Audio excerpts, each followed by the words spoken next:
என் இனிய தமிழ் மக்களே என்ற அந்த கெம்பீரமான பாசமான குரல் இனி காற்று மண்டலத்தில் மட்டுமே கலந்திருக்கும். தமிழ் சினிமாவின் போக்கையே தலைகீழாக மாற்றி ஸ்டுடியோக்களுக்குள் முடங்கி கிடந்த கேமராக்களை கிராமத்து வயல்வெளிகளுக்கும் வரப்பு மேடுகளுக்கும் தூக்கிச் சென்ற அந்த மாபெரு இமயம் இன்று சரிந்துவிட்டது. இயக்குனர் இமயம் பாரதிராஜா தனது வாழ்க்கை பயணத்தை முடித்துக்கொண்டு தான் மிகவும் நேசித்த தனது தாய் மண்ணான தேனியில் நிரந்தர உறக்கத்திற்கு திரும்பியிருக்கிறார் என்ற செய்தி ஒட்டுமொத்த தமிழகத்தையும் உலகெங்கும் பரவி வாழும் தமிழர்களையும் மீளா துயரில் ஆழ்த்தியுள்ளது. கண்ணீர் கடலில் மிதக்கும் திரையுலகம் தங்களின் வழிகாட்டியை ஒரு சகாப்தத்தை இழந்து தவிக்கிறது. தேனி மாவட்டமே இன்று சோகத்தில் உறைவிடமாக மாறியிருக்கிறது. தன் மண்ணின் மைந்தனை, தமிழ் சினிமாவின் பெருமையை ஈர்ந்தெடுத்த அந்த கிராமத்து தாயை இறுதி முறையாக காண்பதற்காக பல்லாயிரக்கணக்கான மக்கள் தேனியில் திரண்டிருக்கிறார்கள். எங்கு திரும்பினாலும் அழுக்குரல்களும் சோக கண்ணீரும் நெஞ்சை உலுக்குகின்றது. பாரதிராஜா என்ற பெயர் வெறும் இயக்குனருக்கான அடையாளம் அல்ல, அது தமிழ் சினிமாவின் ஒரு திருப்பு முனை. 1970களின் காலகட்டத்தில் செட்டுகளுக்குள்ளே எடுக்கப்பட்டு வந்த திரைப்படங்களுக்கு மத்தியில் 16 வயது நிலை என்ற படத்தின் மூலம் தமிழ் சினிமாவை உயிர்ப்பு உள்ள கிராமங்களுக்கு அழைத்துச் சென்றார் அவர். மயில், சப்பானி, பரட்டை என அவர் உருவாக்கிய கதாபாத்திரங்கள் இன்றும் நம் கண்முன் வாழ்ந்து கொண்டிருக்கின்றன. கிழக்கே போகும் ரயில், சிகப்பு ரோஜாக்கள், புதிய வார்ப்புகள், அலைகள் ஓய்வதில்லை, முதல் மரியாதை, கருத்தம்மாள் என அவர் படைத்த ஒவ்வொரு காவியமும் தமிழ் மக்களின் வாழ்வியல் இல்லற கடந்தவை. மண்ணின் மனத்தை, மனித உறவுகளின் நுட்பமான உணர்வுகளையும் இவரை போல் திரையில் கொண்டு வந்தவர்கள் யாரும் இல்லை. அப்படிப்பட்ட ஒரு கலைஞர் இன்று அசைவற்று கிடப்பதை காண முடியாமல் ஒட்டுமொத்த திரையுலகமே கதறி அழுது கொண்டிருக்கிறது. அவரது மறைவு செய்தியை கேட்ட கணத்திலிருந்தே திரையுலக பிரபலங்கள், அரசியல் தலைவர்கள், லட்சக்கணக்கான ரசிகர்கள் அவரது இல்லத்தை நோக்கி படையெடுத்தனர்.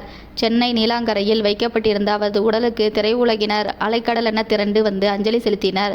தமிழக முதல்வர் விஜய் அவர்கள் நேரில் சென்று தமிழ் சினிமாவின் ஈடு இணையற்ற படைப்பாளிக்கு தனது இறுதி மரியாதையை செலுத்தினார். அதன் பிறகு பாரதிராஜாவின் இறுதி ஆசைப்படியும் குடும்பத்தினரின் விருப்பப்படியும் அவரது உடல் சொந்த ஊரான தேனிக்கு கொண்டு வரப்பட்டது. தேனியில் அவரது உடலை கண்டதும் அந்த ஊர் மக்கள் அடைந்த துயரத்திற்கு அளவே இல்லை. கை குழந்தைகளுடன் பல தாய்மார்கள் மணிக்கணக்கில் காத்திருந்து தங்கள் மண்ணின் மைந்தனுக்கு கண்ணீர் மல்க அஞ்சலி செலுத்தி வருவது அவர் மக்கள் மனதில் எந்த அளவுக்கு ஆழமான இடத்தை பிடித்திருக்கிறார் என்பதை காட்டுகிறது.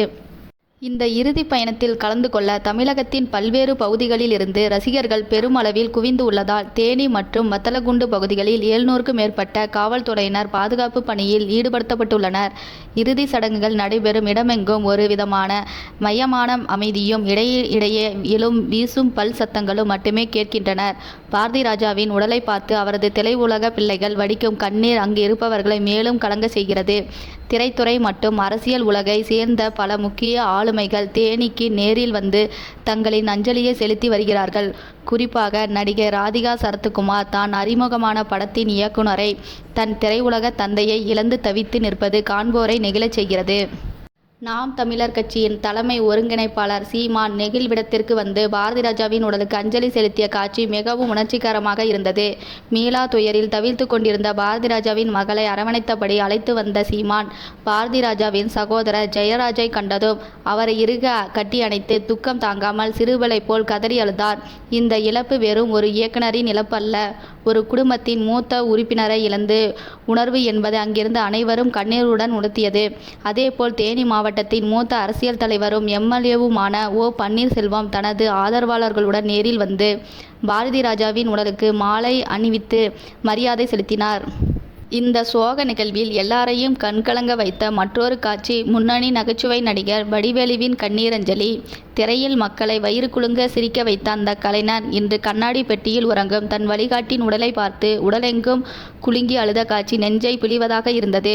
பெட்டியின் மீது போடப்பட்டிருந்த மாலைகளை லேசாக விலக்கி பாரதிராஜாவின் முகத்தை உற்று பார்த்தபடி அவருக்கு தான் சொல்ல வந்த வார்த்தைகளை சொல்ல முடியாமல் வடிவேலு விம்பி விம்பி அழுதது அங்கிருந்த அனைவரையும் கண்ணீர் வெடிக்க செய்தது. இவரை போலவே நடிகர்கள் ரஜினிகாந்த், கமல், சிவகுமார் என ஒவ்வொருவரும் தங்களின் திரையுலக பயணத்தின் பாரதிராஜா ஏற்படுத்திய தாக்கத்தை நினைத்து நெகிழ்ந்து போயிருக்கிறார்கள். வெளிநாட்டில் இருக்கும் நடிகர் நெப்போலியன், என் குருநாதர் இறுதி பயணத்தில் என்னால் கலந்து கொள்ள முடியாமல் போய்விட்டதே என தொலைபேசி வாயிலாக கதறி அழுதது ஒரு குருவாக பாரதிராஜா தன் சீடர்கள் மீது செலுத்திய அன்பிற்கு சான்றாகும். பாரதிராஜாவின் வாழ்க்கையை பற்றி பேசும்போது இசைஞானி இளையராஜாவையும் கவி பேரரசு வைரமுத்துவையும் பிரித்து பார்க்க முடியாது. தமிழ் சினிமாவின் பொற்காலத்தை கட்டமைத்த இந்த மூவர் கூட்டணியில் இன்று ஒரு தூண் சரிந்துவிட்டது. பாரதிராஜாவின் நெருங்கிய நண்பரும் அவரது படங்களுக்கு உயிர் கொடுக்கும் வரிகளை எழுதியவருமான வைரமுத்து இன்று இறுதி நிகழ்வில் தன் முகம் முழுவதும் சோகம் அப்பியபடி எந்த வார்த்தைகளும் இன்றி நண்பனின் பிரிவை தாங்க முடியாமல் மௌனத்தின் உச்சியில் உறைந்து போய் அமர்ந்திருக்கிறார். அதேபோல தனது நண்பனின் அசைவற்ற உடலை கண்ட இளையராஜாவின் நிலைமையும் வார்த்தைகளால் விவரிக்க முடியாத சோகத்தில் மூழ்கியுள்ளது. எத்தனையோ கிராமத்து கலைஞர்களுக்கு தன் இசைவால் உயிர் கொடுத்தவர் இன்று தன் பாலிய நண்பனின் இறுதி பயணத்திற்கு கண்ணீரால் இசையமைத்து கொண்டிருக்கிறார். பாரதிராஜா என்ற மனிதர் வெறும் படங்களை மட்டும் இயக்கவில்லை, அவர் தமிழர்களின் உணர்வுகளை இயக்கினார். ஒரு காட்சியின் மூலமாக 1000 வார்த்தைகள் சொல்லக்கூடிய வித்தையை அவர் அறிந்திருந்தார். அவருக்கு நடிப்பு வரவில்லை என்று ரஜினிகாந்த் ஒரு முறை உருக்கமாக கூறியதுண்டு. ஆனால் தன் நடிகரிடம் தனக்கு என்ன தேவையோ அதை அணுவணுவாக நடித்து காட்டி வேலை வாங்கும் ஒரு மாபெரும் கலைஞர் அவர். கிராமங்களில் வாழும் சாமானிய மனிதர்களின் காதல், கோபம், பசி, வறுமை, ஜாதி, ஏற்றத்தாழ்வுகள் என அனைத்தையும் எந்தவித சமரசமும் இன்றி தைரியமாக திரையில் பதிவு செய்தவர். அவரது தொப்பியும் கழுத்தில் கிடக்கும் துண்டும் கையில் வைத்திருக்கும் பிரம்பும் தமிழ் சினிமாவின் அடையாளமாகவே மாறிப்போயினர். இன்று அவர் உறங்குவதற்காக தயார் செய்யப்பட்டிருக்கும் அந்த தேனி மண்ணில் ஒட்டுமொத்த தமிழ்நாடும் திரண்டு நிற்கிறது. அரசு மரியாதையுடன் அல்லது அவரது குடும்ப வழக்கப்படி இன்னும் சற்று நேரத்தில் இறுதி சடங்குகள் நிறைவடைய உள்ளனர். ஒவ்வொரு பிடி மண்ணாக அவர் மீது விழும்போது தமிழ் சினிமாவின் ஒரு பொற்காலம் மண்ணுக்குள் புதைக்கப்படுகிறது. அவர் மறைந்திருக்கலாம், ஆனால் அவர் விட்டு சென்ற கலை படைப்புகள், அவர் உருவாக்கிய கலைஞர்கள், அவர் காட்டிய கிராமத்து மரபுகள் அனைத்தும் இன்னும் 100 ஆண்டுகள் கடந்தாலும் தமிழ் சினிமாவில் வாழ்ந்து கொண்டுதான் இருக்கும். தன் காந்த குரலால் என் இனிய தமிழ் மக்களே என தொடங்கி நம் இதயங்களை கொள்ளையடித்த அந்த மாபெரு இமயம் இப்பொழுது அந்த தேனி மண்ணில் தன் தாயின் மடியில் நிம்மதியாக உறங்கட்டும். திரைவானில் துருவ நட்சத்திரமாக என்றிருக்கும் பாரதிராஜா மின்னுவார்.